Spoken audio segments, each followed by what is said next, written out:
आज के इस वीडियो में पढ़ने वाले हैं कॉन्क्रीट पोइट्री। कॉन्क्रीट पोइट्री उसे कहते हैं जिसमें कंटेंट के साथ साथ एक शेप भी देखने को मिलता है।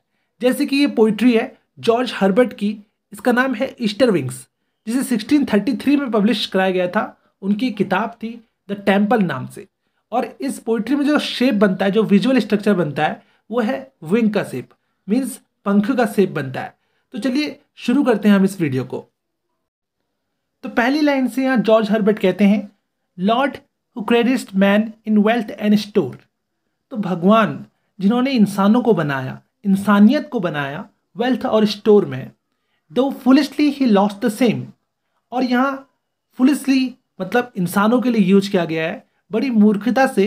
ही मतलब ह्यूमैनिटी ने भगवान को खो दिया। डिकेइंग मोर एंड मोर, और खोने के बाद इंसानियत डिके हो गई है, मतलब धीरे धीरे समाप्ति की ओर बढ़ गई है।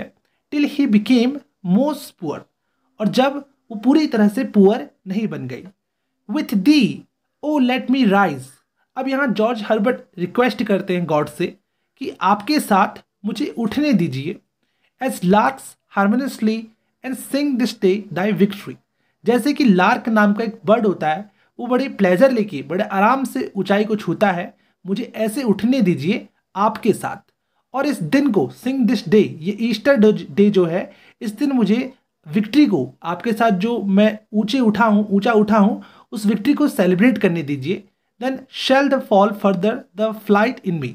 और जो ये फॉल था, जिस वजह से मैं डाउनफॉल हुआ था, नीचे गिरा था, वो धीरे धीरे मुझ में फ्लाइट बनकर ऊपर उठेगा। तो अब हम बात करेंगे इस स्टैंजा के फिगर ऑफ स्पीच की। तो सबसे पहले तो इस स्टैंजा में, इस पूरी पोइट्री में ही इमेजरी है, क्योंकि इसे हम आराम से इमेजिन कर सकते हैं। सेकंड नंबर पे इस स्टैंजा में आपको एलिट्रेशन देखने को मिलेगा। जैसे कि थर्ड लाइन देखिए, डिकेइंग मोर एंड मोर, इसमें एम का रिपीटेशन है। और नीचे देखिए, फॉल फर्दर द फ्लाइट, इसमें एफ का रिपीटेशन है। इसके बाद यहाँ जो ह्यूमैनिटी है, इससे कंपैरिजन किया गया है लार्क्स से। As larks harmoniously and sing the day thy victory. तो यहाँ एज का यूज किया गया है, इसलिए इसमें स्मिली का भी यूज किया गया है। पहली लाइन में देखिए, पहली लाइन में इसमें लिखा है wealth and store.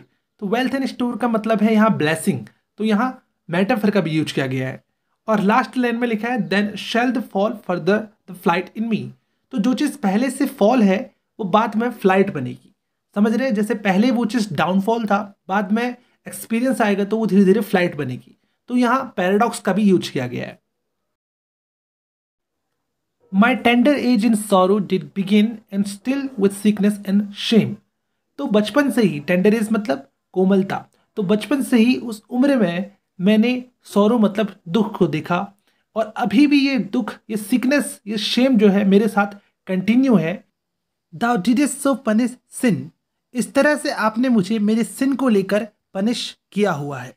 That I became most thin, कि मैं बहुत कमज़ोर बन चुका हूँ। With thee let me combine। और यहाँ वो फिर से रिक्वेस्ट करते हैं कि मुझे आप अपने साथ कंबाइन कर लीजिए। एंड फील दाई विक्ट्री, और आपकी विक्ट्री को मुझे महसूस करने दीजिए। For if I imp my wing on दाइन, क्योंकि मेरे लिए अगर मैं अपने विंग्स को आपके साथ जोड़ूंगा, इम्प का मतलब है यहाँ जुड़ना। Affliction shall advance the flight in me. तो जो जितना मुझे दर्द मिला है, जितनी यातनाएं मैंने सही हैं, वो सब मेरे लिए फ्लाइट का काम करेंगी, मेरी उड़ान को और ऊंचा कर देगी। अब हम इस स्टैंजा में देखेंगे कुछ फिगर ऑफ स्पीच को। तो पहली लाइन से देखते हैं, my tender age in sorrow did begin. इसमें जो एज है उससे सॉरोफुल बताया गया है, तो यहाँ पर्सोनिफिकेशन का यूज किया गया है। सेकेंड लाइन में देखिए, and still with sickness and Shem. आपको दिख रहा होगा कि इसमें एस का रिपीटेशन किया गया है, तो यहाँ एलिट्रेशन का यूज किया गया है। उसके बाद नीचे देखिए, मोस्ट थिन विथ दी, यहाँ विथ दी का गॉड को एड्रेस किया गया है, तो यहाँ इन्वोकिंग का यूज किया गया है। जब गॉड को इन्वोक किया जाता है उसे बोलते हैं इन्वोकिंग।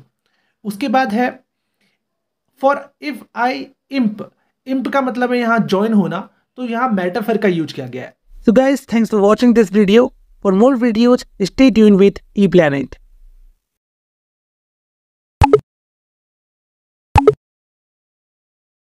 There's one girl